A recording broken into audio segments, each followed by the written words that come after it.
Welcome to Coffee with Carrie, and thanks for stopping by today. You saw the question, are you intimidating to men, is something I wanted to talk to you about today.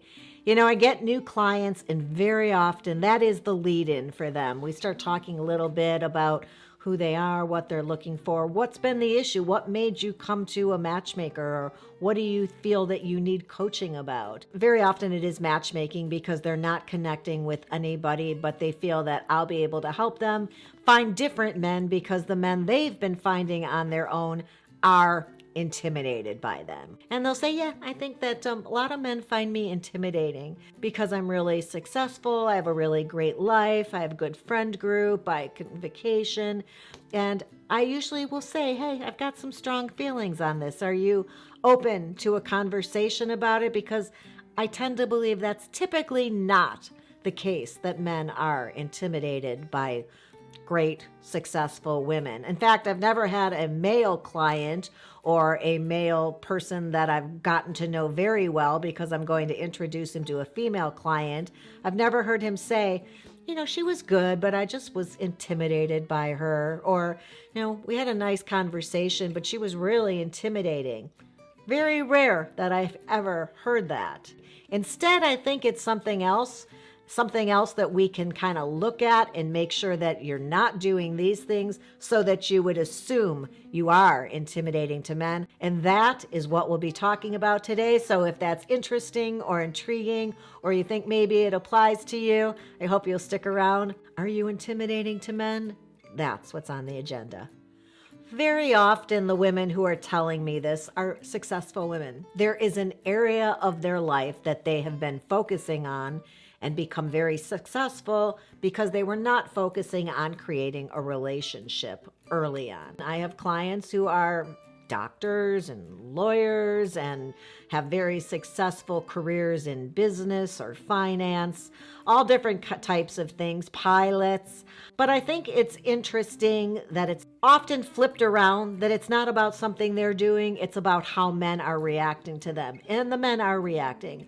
But where they think it's because they're successful and they've created this fantastic life for themselves, surrounded by friends and family with interests and the ability to see the world and be fulfilled by their job, it's often not intimidation, but something else that men are seeing in this situation that is kind of making them take a step back. In fact, I've had men say to me, at this point in the conversation, I'll jump sides and take the woman's defense. And men will say, you know, I don't even know why she's dating. She described this really great life. I don't see where she has time to be dating.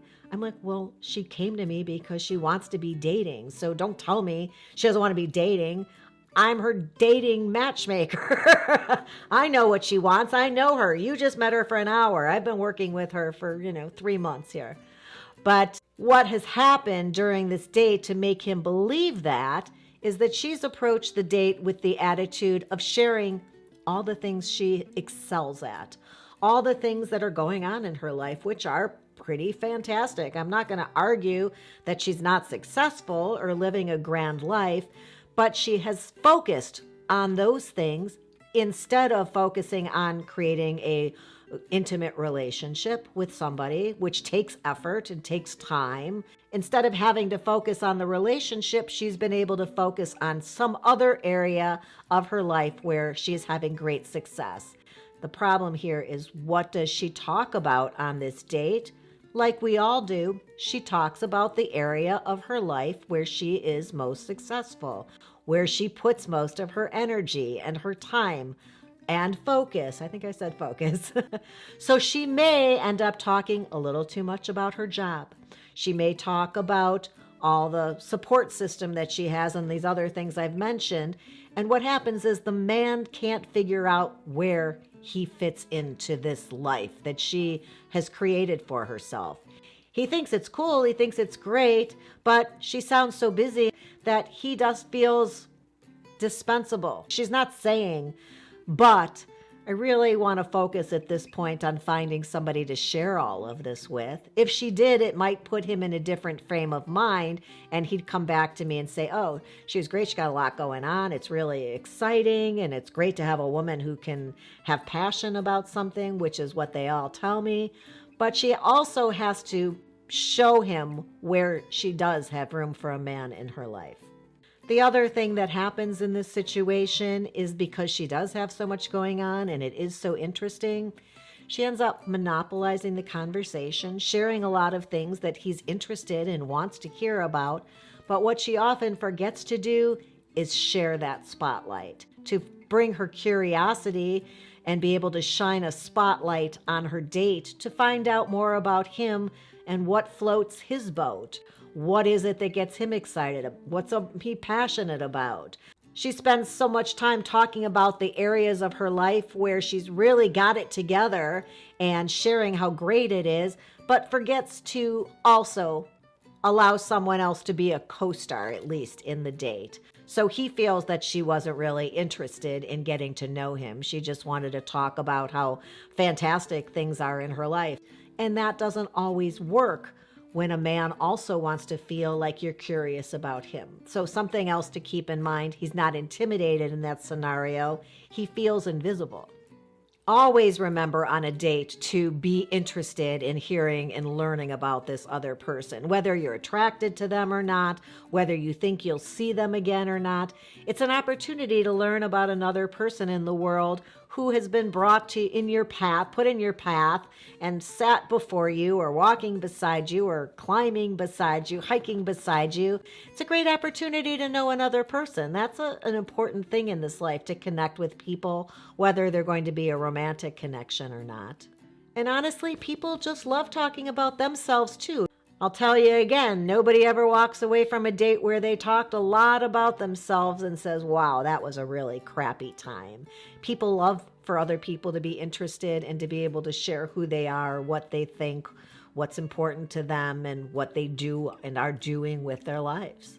So to wrap up this section, men want to think that if they were dating you, they would be a positive addition to the great life that you have been and are creating for yourself. So leave an opening there. If you are a woman who thinks that men find them intimidating, very important to have an open door for them to walk through and show them how there is space in your life to share all the things you have going on, because they would be so much better to share them with a partner. You know, I think it's very natural for a person to focus on, often even double down and talk more and more about the area of their life where they get tons of kudos. They're proud of the accomplishments and, you know, what they've created or built if they're an entrepreneur, or how they've risen through hard work and passion and time and effort. So of course they're going to focus on the area that is constantly focused on.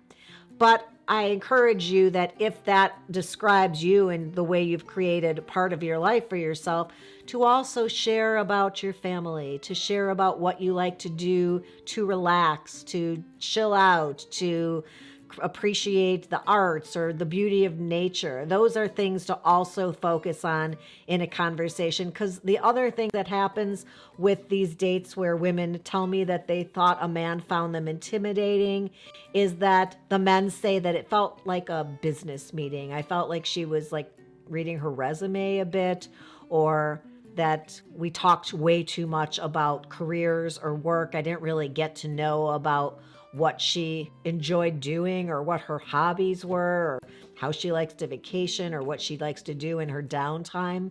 So remember that you are a well-rounded woman, and you want to share all those parts of yourself with somebody who is showing up interested in getting to know who you are. All of you, not just the areas where you excel and have been successful. And then, because I just love talking about follow-up questions, because they just make all dates better, and they really are the key to getting to know somebody more in the limited time we have on a date. If you are a woman who feels that way, that sometimes men are intimidated by you, I think your secret weapon is follow-up questions. I think that when you think of a great question for him based on something you just shared about yourself and he answers you, instead of going back and telling him your answer to the question, you say, oh, I usually get up at 6 o'clock and do the gym before I head into work. I like to start my day, feeling good, and I may not get back to it later, or it just really starts me off the right way for a great day. And you're going to remember, of course, to ask him, do you work out, or where do you work out, or how often, or what do you like to do to work out? And if he says, yeah, I usually go to the gym at like 6 o'clock right before dinner after work, I like to go home and change, then I don't want you as a woman to say, yeah, I just think that sometimes it's better for me when, no, I don't want you to go back to that. I want you to ask a follow-up question to what he said. I want you to say, oh, did you ever try working out in the morning? Or are you not a morning person? Or do you typically go home and eat after that? Or do you stop and eat? Or do you typically do the grocery store after that? Or what grocery store do you? Any question that will go a little bit deeper, tell you a little bit more about him, so you're getting some bang for your buck as far as information, and you're still focusing that spotlight on him, showing that what he said, you actually heard it, you absorbed it, and you have a follow-up question because you're still trying to learn more about him.